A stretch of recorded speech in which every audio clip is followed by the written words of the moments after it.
चांगलं नाही. काकड्याला उग 3.5 राहतात आणि मला सगळ्या गावाला ऊन सोडते, चांगलं नाहीये. सेवा करता करायचं की लोकांना सांग कळण्याकरता करायचं, पर्यंत जावं एवढ्या करता हे ठीक आहे का? लोकांचे कानफडे फुटावे, चांगलं नाही भाऊ, चांगलं नाही. तुला पाप लागल जर तुझं.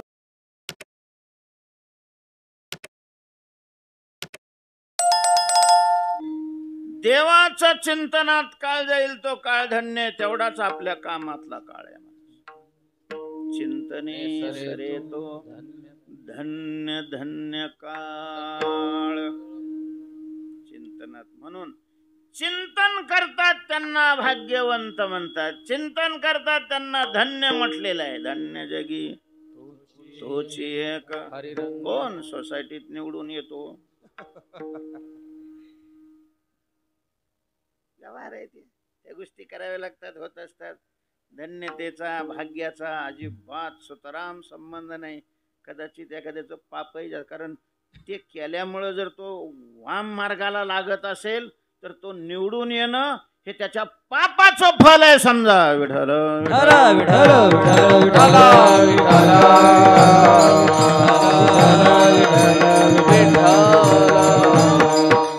भाग्यवंत म्हणत या शरण गेले पंढरी, तरले तरती हा भरवसा, नामधारकाचा ठसा.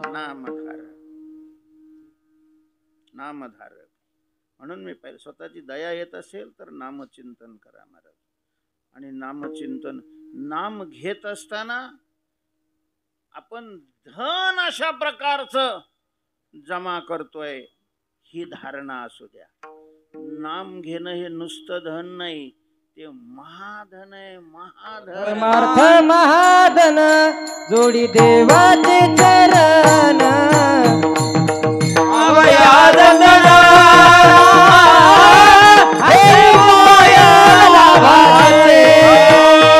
परमार्थ महाधन जोडी देवाचे चरण, अवयाद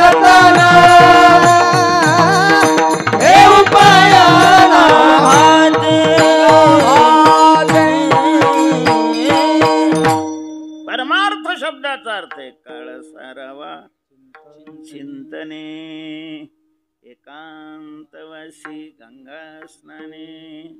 अरे ज्यांची वय झालेली, खरं तर ज्यांची पोरं आता करायला लागलेली आहे, त्यांनी तर जाणून बुजून पोराच्या संसारातून बाजूला व्हावं. उग पोरांनी लातावर ढुंगणावर लाता घालाव्या आणि मग बाहेर काढावं. म्हाताऱ्याची हीच तक्रार असते महाराज. आमच्याजवळ खरं बोलतात, पाहुण्यारावळ कळ नाही बोलत. बाबा सगळे चांगले, मग काय सगळं चांगले, मग थोबाड वाकडं वाकडं केलं. सगळं चांगले, ए डांगऱ्या, अरे सगळं चांगलं, मग तू थोबाड वाकडं का केलं? पोरं ऐकत नाही. काय असते बापाची तक्रार? पोरं ऐकत नाही. सांगतो कशाला? देवाचं नाव घे ना. आता देवासारखे पूजा करतील, देवासारखे तुझ्या घरचे पोरं नाम घेत बसलं तर ते हरामखोर थोबाड मध्ये घालते. होत नाही ना काही आपल्याच्यानं. काय तर फायदा झाला त्याचा होईल, तोटा झाला त्याचा होईल, त्याला काय कळतोय? आता त्याच्या पोराला पोरं झाली तरी त्याला काय कळतंय? याला सगळं कळतं या हरामखोराला. डंगर 70 वर्ष झाले या हराम, देवाचं नाव नाही कधी घेतलं आणि पोराला काय कळतंय म्हणतो. जोड्याने नाही हाणावं याला उघडा करून.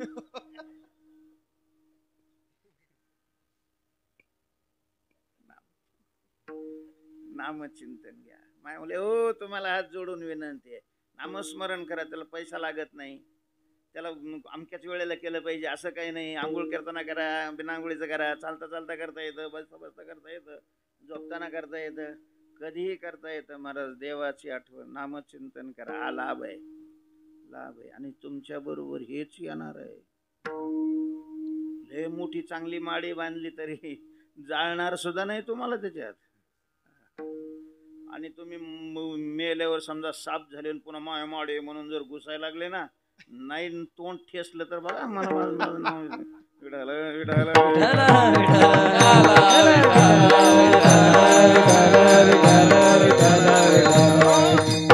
आता जगण्याकरता या गोष्टी कराव्या लागतात. आपण त्या करतोय तो नाही प्रश्न. त्याच्या लाभाचा आणि त्याचा काही संबंध नाहीये. दुःखावर विजय मिळवायचा असेल खरा लाभ जर कोणता असेल तर देवाचं चिंतन. तुकोबा आहे देवाला सांगता, देवा चिंतनाची जोडी हाची लाभ घडोघडी. पण त्याचा अन्वय असा आहे, घडोघडी चिंतनाची जोडी. घडोघडी म्हणजे प्रत्येक घडी. घडी पूर्वीचा कालवाचक शब्द आहे. आता सेकंद, मिनिट, तास, दिवस, पूर्वीचे ते जुन्या आपल्या भारतीय घड्याळाचे ते शब्द आहेत घडी. प्रत्येक क्षणाला, प्रत्येक क्षण भगवंताचं चिंतन होत असेल तर हा खरा लाभ आहे महाराज. खरा भाग्यवान आहे, खरा श्रीमंत आहे. खरा श्रीमंत आहे तो अखंड देवाचं चिंतन करतो. काही नाही बाकी, ही सगळी माया आहे महाराज, माया. तुम्हाला काय वाटतं बरं? लोक बाबा ज्यांनी जमा केलंय आणि त्याला मरावं लागतंय, आणि काहीच नाहीये त्याला मरावं लागतंय, जास्त दुःख कोणाला होईल खरं सांगा? ज्याला काय नाही त्याला काय. एक जण पुण्याला रेल्वेत बसला, त्याला जायचं होतं मुंबईला. आता गाडी सुरू झाल्यावर मग लोक तुम्ही लोणंदला उतरणार, कोणी कोल्हापूरला उतर. ती म्हणे का गाडी कुठे चालली? ती म्हणे कोल्हापूरला. ती म्हणे का मला मुंबईला जायचं होतं. मग सगळे ओढायचे बसायचे, जायचे म्हणता काही नाही. अरे पण तुम्हाला मुंबईला जायचं म्हणे, मुंबईला जाऊन भिकच मागायची होती, कोल्हापूरला मागन काय बरोबर. ज्याने काही नसतं त्याच्या ढुंगणाखाली त्याला काय काही गेलं, काही लई ज्याने गाबाळ केले. कसंच होत असेल हो त्याचं. तुम्ही विचार करा ना, काही बरोबर नेता येते. एटीएम, ते कोणचं कार्ड, क्रेडिट कार्ड, काहीच नेता येत नाही, काहीच नेता येत नाही. शरीर नाही नेता येत तर बाकीचं काय नेता येणार आहे? धनाने भूमौ पशवश्च गोष्टे भार्या ग्रहद्वारे जन स्मशाने देह स्थितायाम परलोक मार्गे. याच्याकरता काय कीर्तन पाहिजे काय? आपल्या बापाने काय नेलं हे आपल्याला माहित नाही का? आपल्या शेजाऱ्याने काय नेलं हे आपल्याला माहित नाही का? आपल्या मित्रांनी नेलं ते काय नेलं माहिती नाही का? काहीच नेत नाही ना. मग आपल्याला काय नेता येणार हे कळत नाही काय?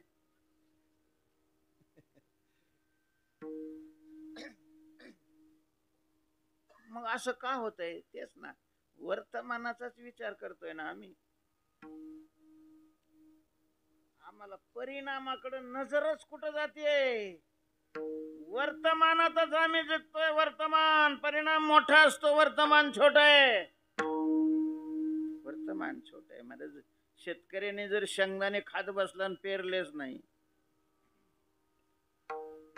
शेतकऱ्याने पेरायला किती 1 किलो गरज आहे, पण पेरलं तर त्याचे शेत काय बीज पेरी शेती मग गाढेवरी वाहती.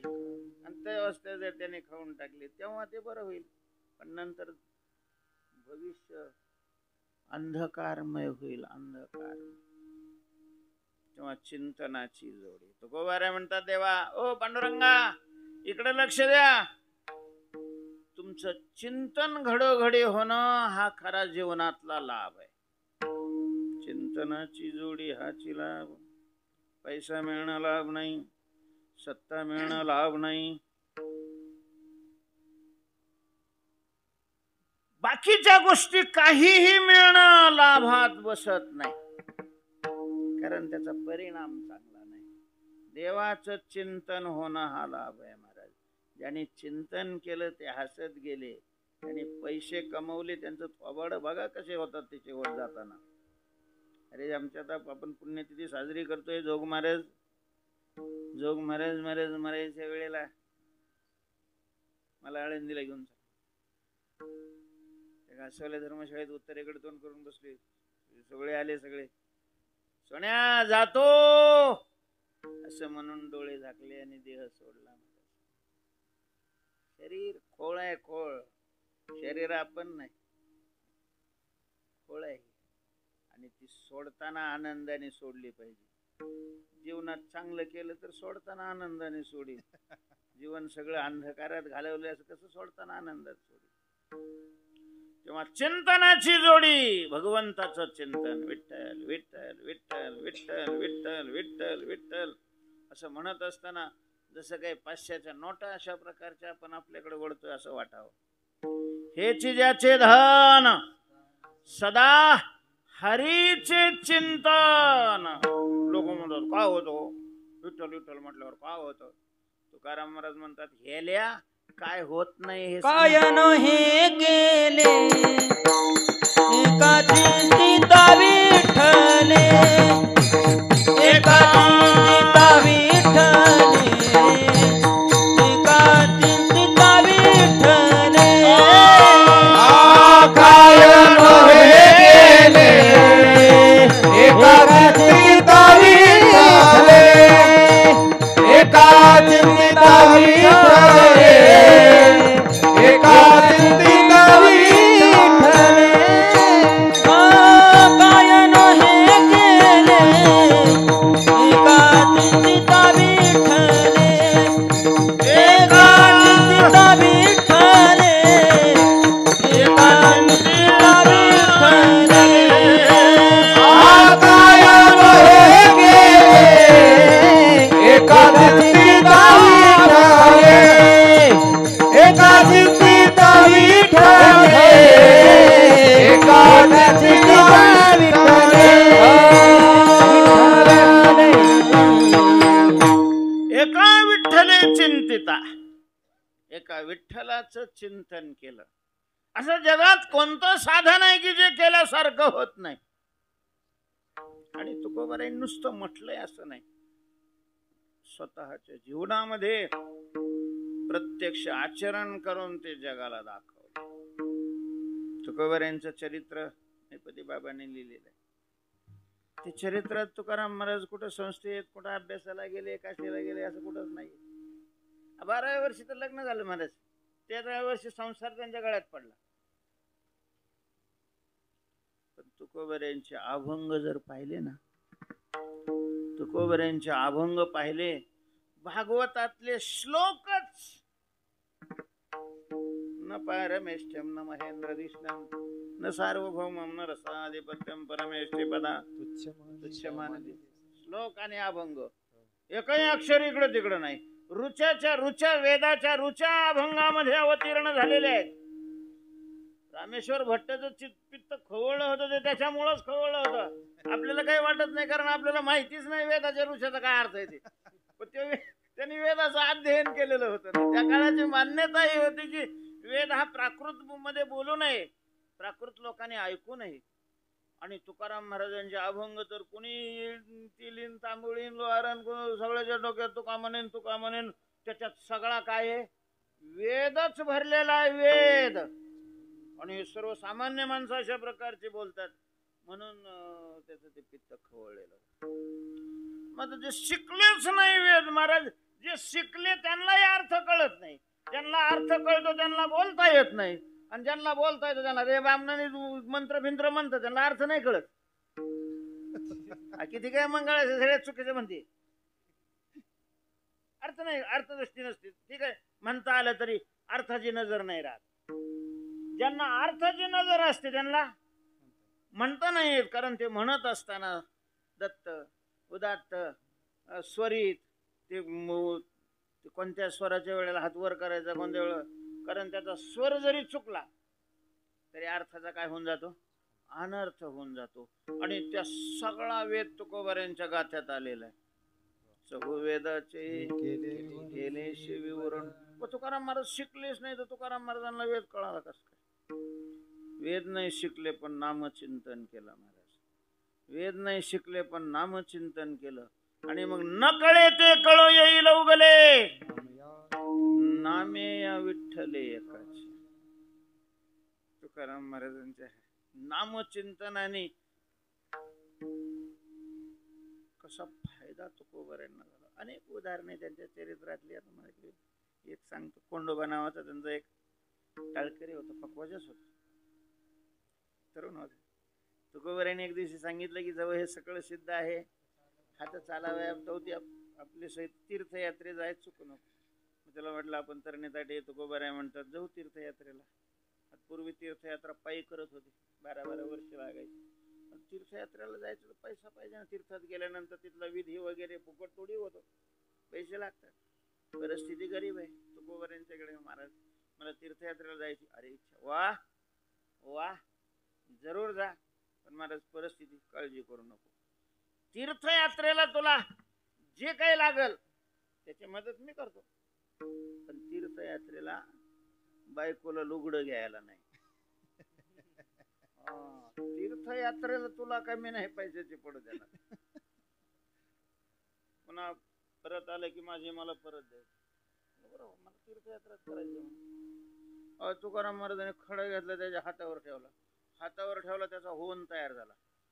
होन म्हणजे एक सोन्याचं दागिनं. पूर्वी त्याने चमकून पाहिलं, 5-7 रुपये त्या होनचे येत होते त्या कालामध्ये. स्वस्ताईचा काल होता त्यावेळी. पैसा महाग होता, वस्तू स्वस्त होत्या. आता पैसा स्वस्त आहे, वस्तू मागे, काय बदलत राहत. तुम्ही मला जेवढ्यात भागेल काळजी करू नकोस.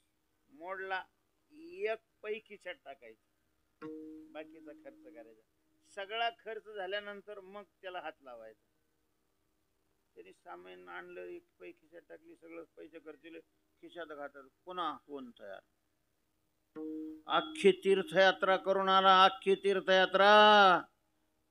नुसत्या परळीला जाऊन नाही आला, वैद्यनाथच दर्शन करून. 4 धाम, सप्तपुर्या, 12 ज्योतिर्लिंग आणि पायी. त्याला माहिती होतं तुकाराम महाराज परत आपल्याला मागितल्याशिवाय राहणार नाही. भले जे तर 1.25 रुपये खर्च, 11 रुपये खर्च करायचा, 101 रुपये दक्षिणा द्यायचा, भरपूर लोक जीव घालायचा, भरपूर खर्च करायचा. महाराज अख्खी तीर्थयात्रा केली. पुन्हा होऊन तसंच. मला सांगा ना, किती पैसे टाकल्यानंतर बँकेत असं होईल? आणि हा सगळा महिमा कशाचा आहे? नामचिंतनाचा, नामचिंतनाचा. म्हणून चिंतनाची जोडी हाची लाभ. तुकोबारे म्हणतात, देवा घडोघडी चिंतनाची जोडी हा लाभ आहे, लाभ. मला तो लाभ अशा प्रकारचा कमवायचा आहे. तू सहकार्य करणार. मी तर चिंतन करतोच आहे, पण कधी कधी चिंतन करता करताच मी काय होतो, विसरून जातो. महाराज हरिपाठ म्हणतो ना सुद्धा, आता वार करायला माहिती. सुंदर ध्यान उभे ओटीवरी करगडावर चौवेदी जाणून मग कोणाकडे लक्षात येतं, कोणत्या हरामखोराने सारे पैसे देतो म्हणला होता. 2दा मागितलं तरी दिले नाही. झालं ते हरिपाठ गेला, बोंबलत हरामखोराकडं. कोणत्या अभंगापर्यंत आला ते बी लक्षात येत नाही. चला मग रामकृष्ण हरीच्या पुढे सुरू करू. विठाला विठाला विठाला.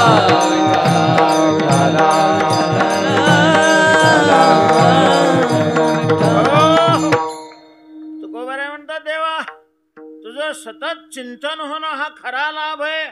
आणि मी ठरवलेलं आहे की माझ्या आयुष्यातला एक क्षणही तो लाभ घेतल्याशिवाय वायाला जाऊ द्यायचा नाही. महाराज निरर्थक आहे.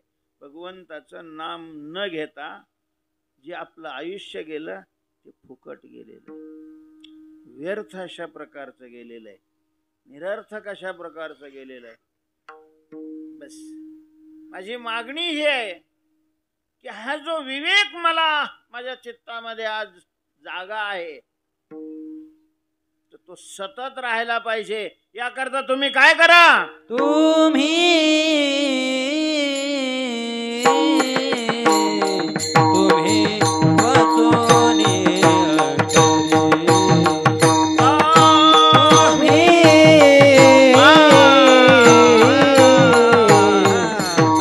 वचोनी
जागवा निर्धारी मज जागवा निर्धारी मज जागवा निर्धारी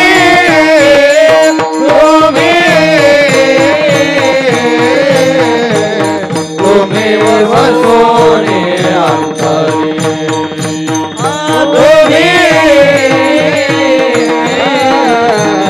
तुम्ही वसोने अंतरी मज जागवा निर्धारी तुम्ही अंतरी वसोनी अंतःकरणामध्ये तुम्ही माझ्या वास्तव्य करा आणि राहून काय करायचं आहेच तो सगळ्याच्या नाही मला निर्धाराने सतत जागवत राहा अरे चिंतन हा लाभ ही आठवण राहणं म्हणजे जाग राहणं पैसा लाभ वाटणं म्हणजे झोपी जाणं सत्ता लाभ वाटणं म्हणजे झोपी जाणं ते धुडकं असं ते खांद्यावर टाकणं सत्कार पेटे आला कुणी काढले कुणी शोध लावलाय काय माहिती त्याला अरे चहा चाळायला सुद्धा कामाला येत नाही कडाया फिडाया पुसायला तेवढ्या कामाला येतात बघ कुठल्याच कामाला येत नाही पण तेच जर नाही झालं नाही दिलं तर काय मूर्ख चाललाय समाज शिकलेला काय कसं काय होत चाललंय काही कळत काय एखाद्या वेळेला गाईमध्ये समजा एखाद्याचं नाव घ्यायचं विसरलं नाही राहिलं काय त्याच्यावर राहिलं तो कसा असा तडा तडा तडा तडा तडा तडा करतो शहाणे त्या बापाने शिकवलं नालायका काही त्याचा काही उपयोग करून घे नाही एखाद्याकडून नाही झालं नाही दिलं काय काय फरक काय पडतो एखाद्याचं नाव विसरलो बघा नाव घेतलं तर फाटच तर पळत आहे हरामखोर ज्यांनी कल्याण व्हावं ज्यांनी पुण्य होतंय ज्यांनी स्वतःच चांगलं होतंय ते करण्याकडे काही नाही लक्ष कीर्तनकारांनी नाव घेतो याची बायको नाव घेते का हे हरामखोर काही मिळावं म्हणून देवाचं नाव सोडून घेते ना कोणाची नाव घेते कीर्तनात विठ्ठल विठ्ठल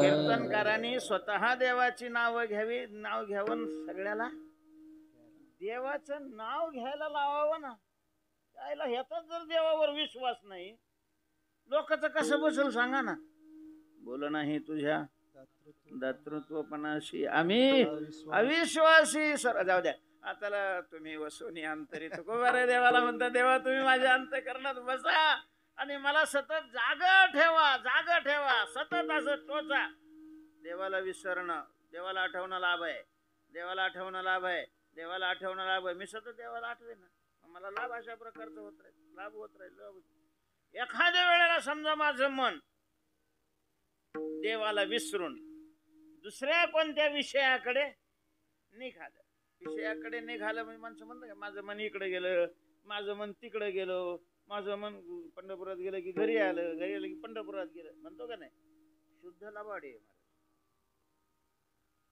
कारण मनाला इंद्रियाशिवाय जाता येत मन हे पांगुळ झालं देवा नाही आता ना ते इंद्रिय रूपी घोड्यावर बसून जात काही इंद्रिय असे की ते जागेवरच काम करते ते हलतच नाही त्वगेंद्रिय हलत नाही रसनेंद्रिय हलत नाही घ्राणेंद्रिय हलत नाही ते तुम्हाला काम करायचं तर ऑफिसात या मग ते निर्णय देते जे म्हणते काय बाई कसं आहे मीठ कसं आहे ते म्हणे इथं टाक पातेल्यातल्याला सांगत नाही तो बसून की तिथं जात नाही जातात ते डोळे आणि कान तेही काही मर्यादेपर्यंत जातात मग जेवढा डोळा जातो तेवढ्यापर्यंतच मन जातं घरी कसं काय गेलं विचारा बरं घरच्याला याचं मन आलं होतं का लबाड आहे झालं बदमाश आहे काय मन गेलं कुठं मग आपण मन गेलं म्हणतो मन जात नाही मग मन आतच त्याचा विचार करायला लागतं आणि ज्याचा विचार करायला लागतं तिकडे गेलो म्हणतो मनातच ऊसाचा विचार आला का विसात पाणी भरलं की नाही काट्याने काय माहिती हे मनातच ऊस उभा राहतो असं मन दुसऱ्या विषयाचं चिंतन करायला लागलं देवाला सोडून देवा तुम्ही काय करा, जेथे जेथे जायमाना, जेथे जेथे जायमाना, जेथे जेथे जायमाना, जेथे जेथे जायमाना, जेथे जेथे जायमाना, जेथे जेथे जायमन मन, जेथे जेथे जायमाना, जेथे जेथे जायमाना, आला खाला सुदर्शन, आड खाला सुदर्शन, तुम्ही वसोनी अंतरी अंतरी, तुम्ही वसोनी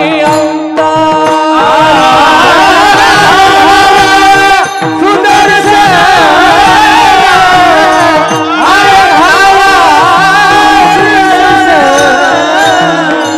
तुम्ही वसोनी अंतरी, तुम्ही वसोनी अंतरी. नाही ध्वनीचं. जसं वायूचं प्रदूषण झालेलं आहे, पाण्याचं प्रदूषण झालेलं आहे, तसं हे ध्वनीचं काय आहे, प्रदूषण आहे, प्रदूषण.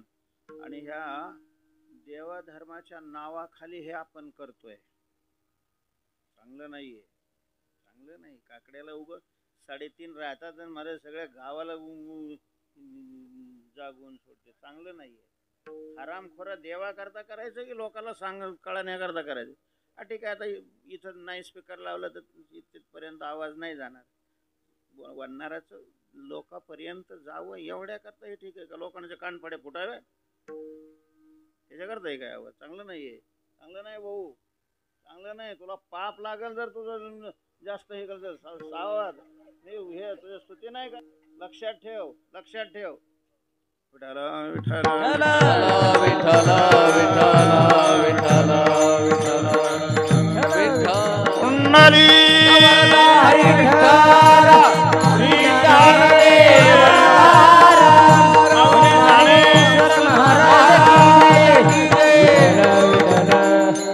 देवा, माझं मन तुझं चिंतन सोडून जिकडं जाईल, कुठं जात नाही, जिकडं जाईल तुम्ही सुदर्शन घाला आड. शस्त्रामध्ये शेवटचं अशा प्रकारचं शस्त्र आहे सुदर्शन.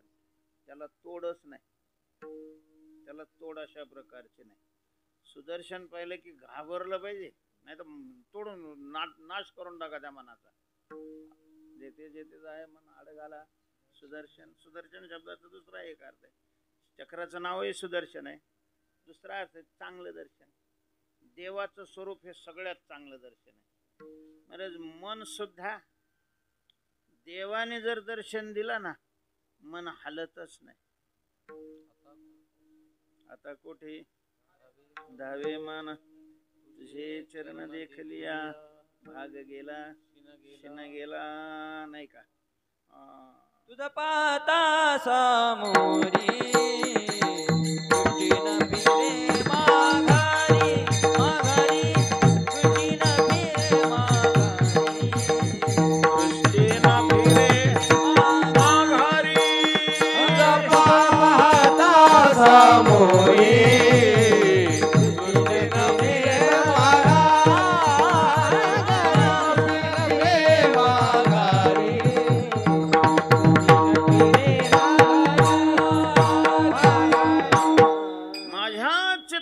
तुझ्या पाया मिठी पडली परतेची ना दृष्टी, बैसली ठाई विसावणी पायी ठेले मन. महाराज, मनाला जर देवाचं रूप दिसलं, देवाचं दर्शन झालं, मन तिथून हालतच नाही.